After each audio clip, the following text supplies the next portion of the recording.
On today's episode of Locked On Canucks, Bo Horvat rejects the Canucks' latest contract offer. Kevin Bieksa rejects Zdeno Chara's claims.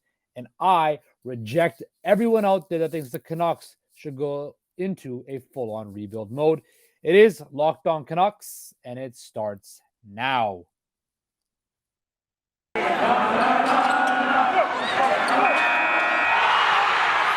You're Locked On Canucks, your daily podcast on the Vancouver Canucks. Part of the Locked On Podcast Network, your team every day. What is up, everybody, and welcome to Locked On Canucks, the show that keeps you locked in on all things Vancouver Canucks. Of course, I'm your host, Justin Pooney. I hope you guys are all doing well. Of course, you can find us on all your podcast platforms. Please like and subscribe to Locked On Canucks, whether that's Spotify, Apple Podcast, wherever, whenever. I want to thank you for making Locked On Canucks your first listen of the day. Also, please follow our show's Twitter account at Locked On Canucks, of course, on Twitter. For myself, you can find me at Twitter at Justin Pooney. That's JustinPooni with an underscore at the end. On Instagram at Process Sports with an underscore at the end. Also, like and subscribe to our YouTube channel. Just type in Locked On Canucks and hit the like and subscribe. Hit the subscribe button and like this video. So, today, Canucks, of course, lost to Minnesota. Minnesota's a good team. It was, another shorthanded goal given up. Canucks played well at certain stretches, but just couldn't score. And it was a rough game. Oh, well, they move forward. We march. They play Calgary next, a team that in their own right has not played the best. They lost to, it's a winnable game against the Calgary Flames. This is sure as hell is not the Calgary Flames from last year. This is a team that, it's kind of mid. The Flames are fifth in the Pacific while the Canucks are sixth. There's a game to be had there. Now, that's not the news of the day today because that game is not until Wednesday. The news of the day is Captain Bo Horvat and his contract extension. Look, remember the whole JT Miller contract saga? The Canucks made their best offer. They're going to try to trade him. They're going to do all of this, and he's not going to be a Canuck anymore. What the hell happened? He signed a brand new extension that apparently everybody hates now. Well, Bo Horvat, apparently, reports have indicated that the Canucks made their best offer on the Canucks captain. Apparently it was an 8-year deal. Bo Horvat rejected it. And now apparently they're going to open to trade him. Well, where have I heard this story before? Just a couple months ago in the summer, the Canucks were going to trade and looking for options for JT Miller.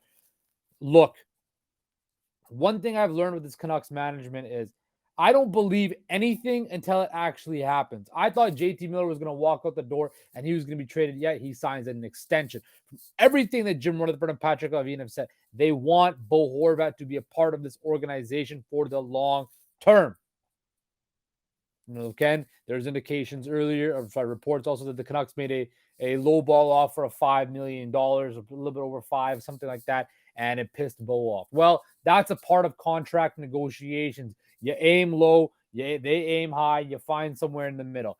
Everybody out there thinking the Canucks are just going to give up on Bo Horvat and trade him. Clearly, just sometimes I look at Canucks Twitter, and so for reference, right? As you guys all know, I do also do content for the NBA and the NFL. And the NBA especially, I find NBA Twitter very toxic, very just fans shooting out stuff, and it just never anything thoughtful or anything with common sense, right? And I'm thinking Canucks Twitter is starting to get like that. People are saying, oh, well, you got to trade Horvat right now. You got to do this. You got to do that. This management thing is horrible. Nobody's what they're doing. This franchise is a disaster. It's a joke and all that, which, quite frankly, this franchise in the last 10 years has not been very good, right? They have not. They've not done a lot right, but they've done stuff right. One thing they did right was making Bo Horvat the captain. One thing they did right was drafting Bo Horvat when they traded away Corey Schneider. All this talk about whatever's going on in the locker room, the discontent, everybody's mad with each other. There's no infighting, all of that. Shut up. Simply that. Just stop. Okay? People need to just look at the cold, hard fact of the matter. Are the Canucks cap strapped? Yes. Can they somehow make a way to sign Bo Horvat? Absolutely. Will that require trading away a piece like a Brock Besser? Yes. Have I seen crazier things happen in a cap league like the NHL? Absolutely. Do I think Bo Horvat has already left? Like everybody's saying. Everybody in the city of Vancouver, Canucks Nation has already projected Bo Horvat is out of town. He does not want to be here. I saw somebody put out that perhaps Bo Horvat doesn't want to be a Canuck anymore. I don't think that's the case. I think Bo Horvat wants to be a Vancouver Canuck. He's the captain of the team. He's playing his best hockey of his career, but he also wants to get paid for what he's worth. Okay, well, Bo Horvat, what do you want to do? Do you want to cash in big, or do you want to get paid well and also have a chance to be successful?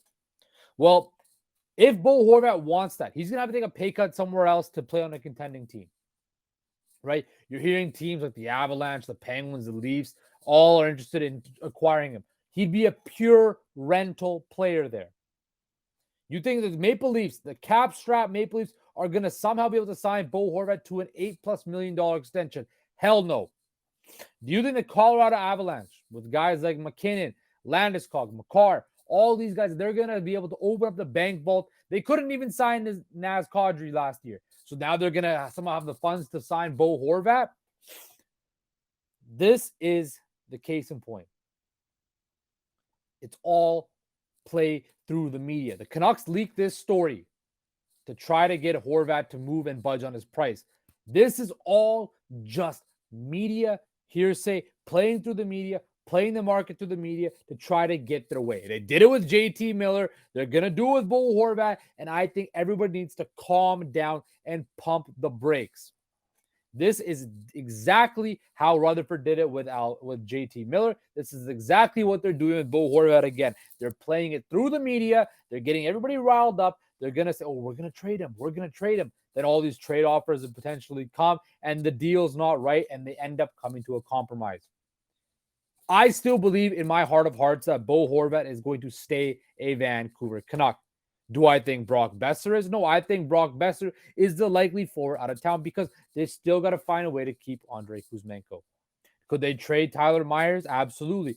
Do I think there are certain ways the Canucks can make this around to keep Horvat and Kuzmenko around? Because I think those are the two guys you have to keep.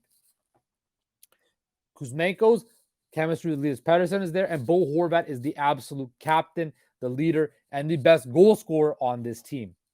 Now, I'm going to touch on this after the break, the rebuild, and how this ties back into the Horvat contract situation, and how I think people need to open up their eyes and think about how a rebuild would affect the great landscape of the Vancouver Canucks. But first, I want to talk to you guys about the fine folks at Simply Safe. At Locked On Canucks, we believe home should be where you go, where you and your family feel the safest, especially over the holidays. This season, give yourself and your family the gift of peace and protection with the #1 rated home security system, Simply Safe. And right now, Simply Safe is offering Locked On Canucks listeners 40% off a new security system. But don't put this off. Here's why I love it. As you guys all know, I travel back and forth from Vancouver and Toronto, and Simply Safe has demonstrated that the safety of my home and my family came first. When I'm home in Vancouver, I could feel, I got a few alerts from in Toronto that my house could be at risk, but I was felt assured and taken care of. I can view my phone off the app, through HD crystal clear security cameras and high tech sense, so I know what everything is going on. Plus, there's professional help whenever I need it with 24/7 monitoring, with a 24/7 monitoring agent or a customer support staff. Simply Safe was named the best home security system in 2022 by the U.S. News and World Report for a third year in a row. In emerging 24/7 monitoring agents use Fast Protect technology exclusively from Simply Safe to capture critical evidence and verify the threat is real, so you can get higher priority police response. Simply Safe is a whole home security with advanced sensors for every room, window, and door, HD security cameras for inside and out, smarter ways to detect motion that alert you when the threat is real, and even hazard sensors that detect fires, floods, and other threats to your home. 24/7 professional monitoring service costs under $1 a day, less than a half the price of a traditional home security systems. With top-rate SimpliSafe apps, stay in complete control of your system. Arm or disarm, unlock for a guest, access your cameras, or adjust settings anytime, anywhere. Don't miss your chance to save big on my favorite security system. Get 40% off in any new system at simplysafe.com/lockedonnhl today. That's simplysafe.com/lockedonnhl. There's no safe like Simply Safe. Okay, we're back. Locked On Canucks, the show that keeps you locked in on all things Vancouver Canucks. So here's my bone to pick. And it's kind of annoying me. So as I just mentioned, Bo Horvat rejected the Canucks offer. Now the Canucks are apparently looking for the best trade scenario. I don't believe it. Did the same thing with JT Miller. I think it's the same thing right now. I'll believe a trade when I see a trade announced on my feed or on TV or wherever. I still think Bo Horvat is going to be a Vancouver Canuck because why? This team cannot go into a full-on rebuild. Now, people are saying, oh, I'd accept a full-on rebuild. I'd accept everything tearing down. Well, let me tell you what a full-on rebuild is. Tearing this team down, burning it all down to the studs. If you want to rebuild, you're going to have to acquire a lot of picks. Well, nobody's going to take that JT Miller contract. Nobody's going to take the Ekman-Larsson contract. Nobody's going to take, a Tanner. Nobody has taken a Tanner Pearson contract. Nobody's going to take an Ilya Mikheyev contract right now. The Vancouver Canucks are stuck in a spot through their own doing, right, where they cannot afford to rebuild. You trade Bo Horvat, yeah, you'll recoup some first-round picks and a couple prospects, maybe a player that can play right now, or a defenseman. You trade Brock Boeser, you can get a player that plays right now. But that's not a full-on rebuild. That's a tweak.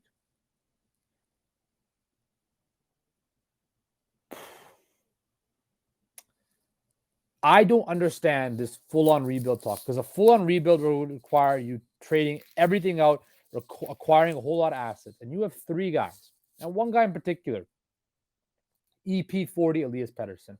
Do you think Elias Pettersson will want to re-sign because his contract's coming up too? Don't forget about that. Elias Pettersson's contract is coming up in the not too distant future for the Vancouver Canucks. Do you think Elias Pettersson is going to want to re-sign with the Vancouver Canucks if he has to go through another 5 years, another 3 to 5 years of hoping and praying that they build a cup contender? No. He's going to want to go elsewhere where he can win and put up big points and win and have a chance of winning a Stanley Cup. Excuse me, I said that twice. But if I'm Elias Pettersson, I hold all the cards to the Vancouver Canucks. I can dictate what this franchise does because I am the future and the present for the Vancouver Canucks. The Vancouver Canucks will do whatever it takes to keep Elias Pettersson, as they should. If you go into a rebuild, who the hell is going to want to keep? Who the hell is going to want to stick around? Well, JT Miller kind of has to stick around, right? But I don't think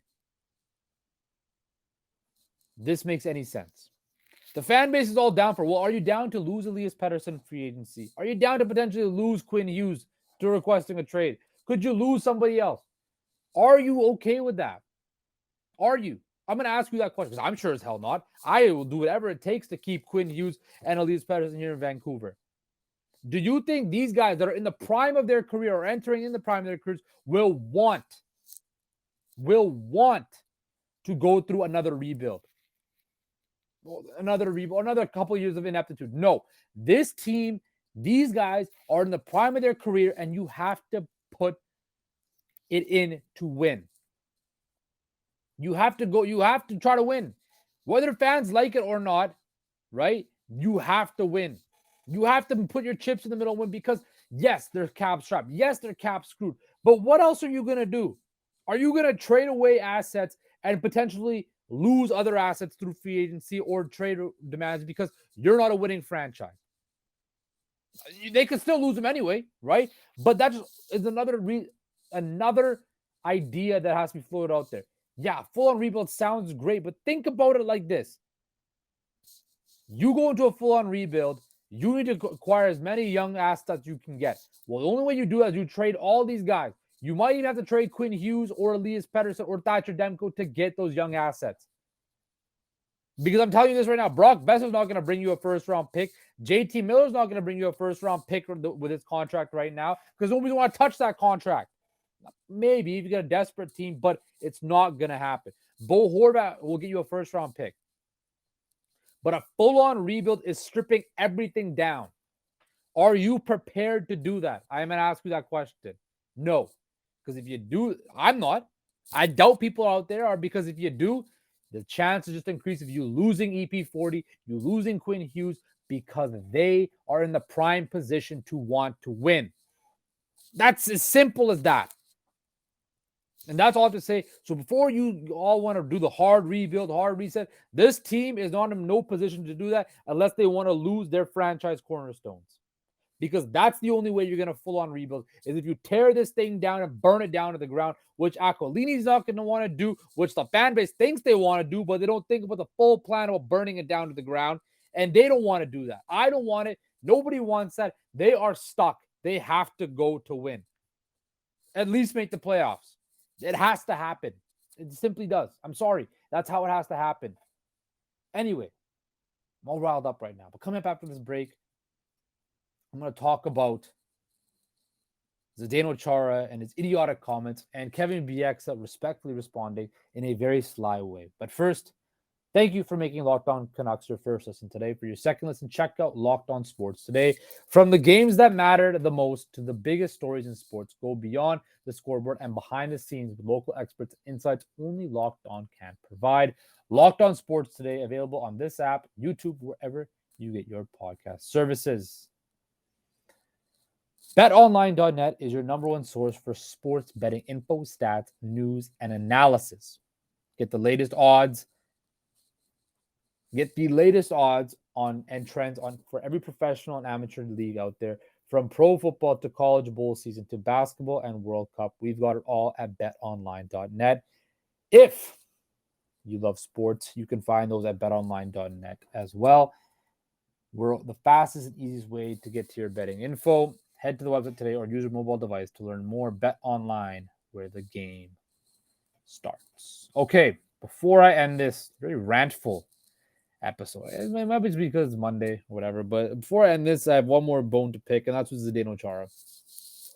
So last week, Zdeno Chara goes on a podcast with that slimeball Julian Edelman, typical Boston propaganda thing, and Zdeno Chara spews some whack-ass story that the Canucks were practicing giving the Stanley Cup, handing off the Stanley Cup at the Boston Garden. They all got upset.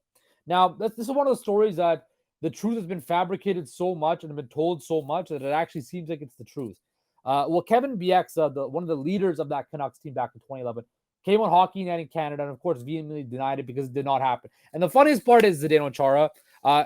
There was cameras all around. I know 2011 was a long time ago, but there were still camera phones. There were still cameras around then, and it would even hide it at the Stanley Cup Finals.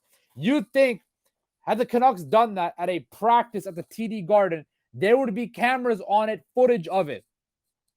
Hell, the riot happened a couple days later. There was enough footage of all of that, and yet there was no footage of the Canucks mysteriously handing off the Stanley Cup.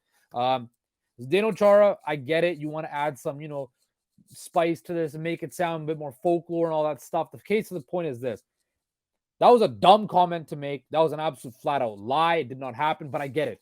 You want it to seem, you're under the presence of a Super Bowl winner, Julian Edelman, who has Tom Brady, who has all these great stories and all this stuff, and you want to add your own BS to it to make your Stanley Cup seem more mythical and great and all of that. Look, Hall of Fame career, great guy, but absolute BS to come out of your mouth. And I was so happy Kevin Bieksa respectfully said, why do you think I would allow it to happen? The Sedins, Luongo, you see how he said, first ballot Hall of Famers. Manny Malhotra, Kevin Bieksa, the leadership core, do you think they would allow the Canucks to do that? No. So whatever Zdeno Chara was saying or doing, whoever told him, it's an absolute lie. It's a fabrication. And I'm glad Kevin Bieksa put the people's elbow down on Zdeno Chara, because that's absolutely just, again, the lie that's been stretched so long that had to be fabricated and got some push. Again, congrats on a Hall of Fame career, Zdeno Chara. Absolute lie. Whatever. The Boston Bruins were handed that Stanley Cup because of the refs. And of course, Gregory Campbell's dad, Colin Campbell, worked for the league. Jeremy Jacobs and all of that with the NHL, wanting the Bruins to win and putting their whistles away. Why don't we talk about that, Zdeno Chara? Why don't we talk about the fact that the league kind of handed you a Stanley Cup by freezing out the refs and the Canucks for getting power play opportunities? Let's talk about that. Oh, but that doesn't get the play that you would deserve. Anyway, that is it for behalf for Locked On Canucks today. I want to thank you for making Locked On Canucks, making this Monday episode a very rantful day of Locked On Canucks. We'll be back tomorrow to discuss more about the Bo Horvat saga and probably some other juicy, salacious news that pops in Canucks land, because that's what generally happens tomorrow. Dive into more Canucks, as I said. But thank you for making Locked On Canucks your first listen of the day. For your next listen, check out Locked On Sports Today podcast, the biggest stories of the day, plus instant reactions, big game recaps, and the take of the day. Available on Odyssey app, YouTube, and wherever you get your podcast services. Take care, guys. Stay safe.